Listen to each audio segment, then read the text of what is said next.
ബോട്ടിൽ feed ചെയ്യുന്ന അമ്മമാർ common ആയിട്ട് അറിയാൻ ആഗ്രഹിക്കുന്ന ഒരു കാര്യമായിരിക്കും കുഞ്ഞിന് ഓരോ പ്രായത്തിനനുസരിച്ചിട്ട് എത്ര അളവിലാണ്, എത്ര മണിക്കൂർ ഇടവിട്ടിട്ടാണ്, എത്ര തവണയാണ് ദിവസത്തിൽ ഫീഡ് ചെയ്യേണ്ടത് എന്നുള്ളത്. ഇന്നത്തെ വീഡിയോയിൽ ഇതിനെക്കുറിച്ച് ഡിസ്കസ് ചെയ്യാം നമുക്ക്. ഞാൻ ഡോക്ടർ റിസ. എന്റെ ചാനൽ ആദ്യമായിട്ട് കാണുന്നവരാണെങ്കിൽ സബ്സ്ക്രൈബ് ചെയ്യാൻ മറക്കരുത്. അപ്പൊ നമുക്ക് വീഡിയോയിലേക്ക് കടക്കാം. പല അമ്മമാരെയും ടെൻഷൻ അടിപ്പിക്കുന്ന കാര്യമാണ് ഫോർമുല മിൽക്ക് കൊടുത്തു തുടങ്ങുന്ന സമയത്ത് കുഞ്ഞുങ്ങൾക്ക് ശരിയായിട്ടുള്ള അളവിൽ തന്നെയാണോ കൊടുക്കുന്നത്, അല്ലെങ്കിൽ എത്ര മണിക്കൂർ ഇടവിട്ടിട്ടാണ് കുഞ്ഞിന് കൊടുക്കേണ്ടത് എന്നിങ്ങനെയുള്ള കാര്യങ്ങൾ. അപ്പോൾ ആദ്യം തന്നെ മനസ്സിലാക്കേണ്ടത് ബോട്ടിൽ ഫീഡിംഗ് ഷെഡ്യൂൾ ഓരോ കുഞ്ഞിലും വ്യത്യാസം വരുന്നതാണ്. ഒരു കുഞ്ഞിന്റെ വ്യക്തിഗത ആവശ്യങ്ങളെ അടിസ്ഥാനമാക്കിയിട്ട് അത് നിങ്ങൾ ക്രമീകരിക്കേണ്ടതും അത്യാവശ്യമായിട്ടുള്ള ഒരു കാര്യമാണ്. അതുകൊണ്ട് തന്നെ കുട്ടികളുടെ ഡോക്ടറെ കണ്ട് നിങ്ങൾ ഈ ഒരു ബോട്ടിൽ ഫീഡിലേക്കൊക്കെ കടക്കുകയാണ് എന്നുണ്ടെങ്കിൽ അതൊക്കെ കൃത്യമായിട്ട് ചോദിച്ച് മനസ്സിലാക്കുകയും ചെയ്യേണ്ടത് അത്യാവശ്യമായിട്ടുള്ള ഒരു കാര്യമാണ്. നിങ്ങൾ പരിഗണിക്കേണ്ട ചില ഘടകങ്ങളുണ്ട്. കുഞ്ഞിന്റെ പ്രായവും ഭാരവുമാണ്. നിങ്ങളുടെ കുഞ്ഞിന്റെ വിശപ്പിന്റെ സൂചനയും അതുപോലെ തന്നെ ഉചിതമായിട്ടുള്ള ഫോർമുലയുടെ അളവും നിർണ്ണയിക്കുന്നതിന് പ്രാഥമിക ഘടകങ്ങളിൽ ഒന്ന് തന്നെയാണ് നിങ്ങളുടെ കുഞ്ഞിന്റെ പ്രായവും അതുപോലെ തന്നെ കുഞ്ഞിന്റെ തൂക്കവും. ഇത് രണ്ടും നിങ്ങൾ നിർബന്ധമായിട്ടും ശ്രദ്ധിക്കേണ്ടതാണ്. അതുപോലെ തന്നെ നിങ്ങൾ കൊടുക്കുന്ന ഫോർമുല ബ്രാൻഡിൽ ചിലതിൽ അത് സെർവ് ചെയ്യുന്നതിന്റെ അളവിൽ വ്യത്യാസം വരുന്നതാണ്. അപ്പൊ നിങ്ങൾ ഫോർമുല മിൽക്ക് കൊടുക്കുന്നവരാണ് എന്നുണ്ടെങ്കിൽ അതിന്റെ പാക്കേജിൽ ഇത്ര അളവ് എന്നൊക്കെയുള്ളത് കറക്റ്റ് ആയിട്ടുള്ള മെഷർമെന്റും കാര്യങ്ങളൊക്കെ നൽകിയിട്ടുണ്ടാവും. അത് കൃത്യമായി വായിച്ച് മനസ്സിലാക്കിയതിനു ശേഷം വേണം കുഞ്ഞുങ്ങൾക്ക് ഫോർമുല മിൽക്ക് കൊടുക്കുന്നതിന് വേണ്ടിയിട്ട്. അതുപോലെ തന്നെ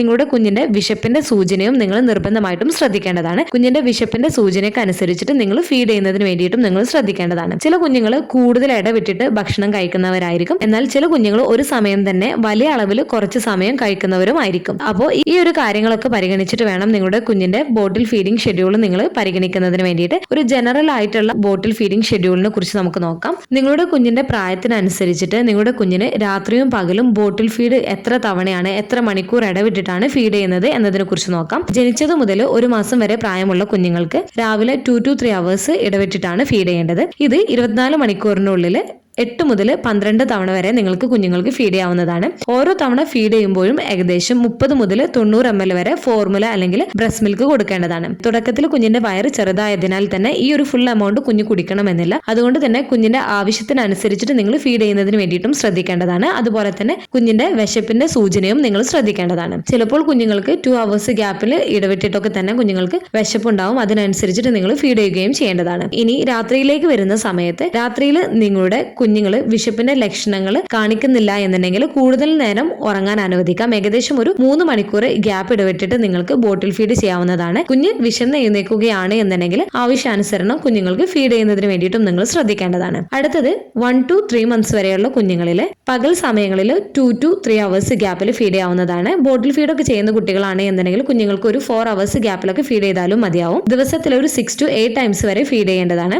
ഓരോ തവണ ഫീഡ് ചെയ്യുമ്പോഴും കുഞ്ഞുങ്ങൾക്ക് 19 to 120 ml ഫോർമുല അല്ലെങ്കിൽ മുലപ്പാൽ നൽകുകയും ചെയ്യേണ്ടതാണ്. ഇനി രാത്രിയിലേക്ക് വരുന്ന സമയത്ത് കുഞ്ഞുങ്ങൾക്ക് രാത്രിയിൽ ബോട്ടിൽ ഫീഡ് ചെയ്യുന്നതിന്റെ ഗ്യാപ്പ് കൂട്ടാൻ വേണ്ടിയിട്ട് ശ്രദ്ധിക്കേണ്ടതാണ്. 1-2 തവണ ഫീഡ് ചെയ്താൽ മതിയാവുന്നതാണ്. ഏകദേശം ഒരു 4 to 5 hours ഗ്യാപ്പിൽ.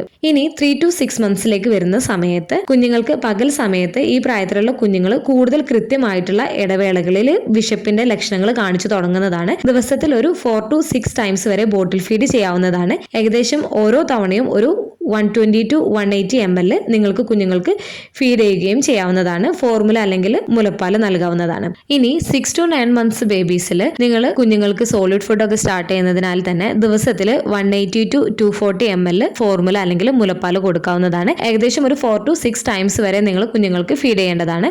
രാത്രിയിലേക്ക് വരുന്ന സമയത്ത് രാത്രിയിലുള്ള ഫീഡിങ് ചെയ്യുന്നത് ഒരു തവണ എന്ന രീതിയിലേക്ക് കുറഞ്ഞേക്കാം. ചില കുട്ടികളൊക്കെ കണ്ടിന്യൂസ് ആയിട്ട് 6 to 8 hours ഒക്കെ ഉറങ്ങിയേക്കാം. അങ്ങനെയാണ് എന്നുണ്ടെങ്കിൽ കുഞ്ഞുങ്ങൾ ഉണർന്നതിന് ശേഷം ഫീഡ് ചെയ്യുന്നതിന് വേണ്ടിയിട്ടും നിങ്ങൾ ശ്രദ്ധിക്കേണ്ടതാണ്.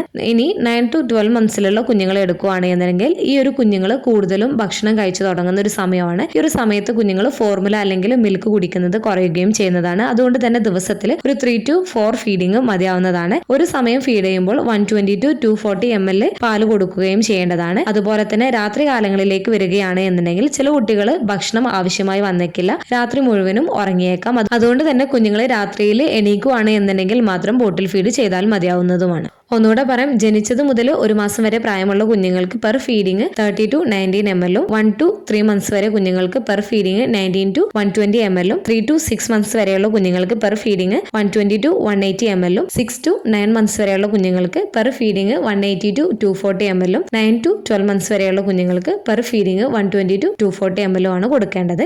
ഈ പറഞ്ഞ ബോട്ടിൽ ഫീഡ് ഷെഡ്യൂൾ ഒരു പൊതുവായിട്ടുള്ള ഒരു മാർഗ്ഗനിർദ്ദേശമാണ്. എല്ലാ കുഞ്ഞിലും ഒരുപോലെ ആവണമെന്നില്ല. ഓരോ കുഞ്ഞിന്റെ വ്യക്തിഗത ആവശ്യങ്ങളും growth spurt, developmental mile stone ഒക്കെ വ്യത്യാസമാണ്. അതുകൊണ്ട് തന്നെ നിങ്ങളുടെ കുഞ്ഞിന്റെ വിശപ്പിന്റെ സൂചനകൾ നിരീക്ഷിക്കുക. അതനുസരിച്ചിട്ട് ബോട്ടിൽ ഫീഡ് ഷെഡ്യൂൾ ക്രമീകരിക്കുകയും ചെയ്യേണ്ടത് അത്യാവശ്യമായിട്ടുള്ള ഒരു കാര്യമാണ്. അതുകൊണ്ട് തന്നെ കുഞ്ഞ് ഒരു സമയം എത്ര അളവിൽ പാല് കുടിക്കുന്നുണ്ട് എന്നുള്ളതും അമ്മമാർ അറിഞ്ഞിരിക്കേണ്ടതാണ്. അതനുസരിച്ചിട്ട് വേണം കുഞ്ഞിന് ബോട്ടിൽ ഫീഡ് ചെയ്യുന്നതിന് വേണ്ടിയിട്ട്. പിന്നീട് കുഞ്ഞിന്റെ വിശപ്പ് അനുസരിച്ചിട്ട് നിങ്ങൾക്ക് ബോട്ടിൽ ഫീഡ് ചെയ്യാവുന്നതാണ്. ഓവർ ഫീഡ് ആവാതിരിക്കുന്നതിന് വേണ്ടിയിട്ട് നിങ്ങൾ ശ്രദ്ധിക്കേണ്ടതാണ്. അതുകൊണ്ട് തന്നെ കുഞ്ഞിന്റെ വിശപ്പിന്റെ സൂചനയും അതുപോലെ തന്നെ കുഞ്ഞിന്റെ വയറ് നിറഞ്ഞിട്ടുണ്ട് എന്നുണ്ടെങ്കിൽ കുഞ്ഞ് കാണിക്കുന്ന ലക്ഷണങ്ങൾ എന്തൊക്കെയെന്നുള്ളത് നിങ്ങൾ അറിഞ്ഞിരിക്കേണ്ടത് അത്യാവശ്യമായിട്ടുള്ള ഒരു കാര്യമാണ്. ഇതിന്റെ ഡീറ്റെയിൽ ആയിട്ടുള്ള വീഡിയോ മുൻപ് ചെയ്തിട്ടുണ്ട്. അതിന്റെ ലിങ്ക് ഞാൻ ഡിസ്ക്രിപ്ഷൻ ബോക്സിൽ കൊടുക്കുന്നുണ്ട്.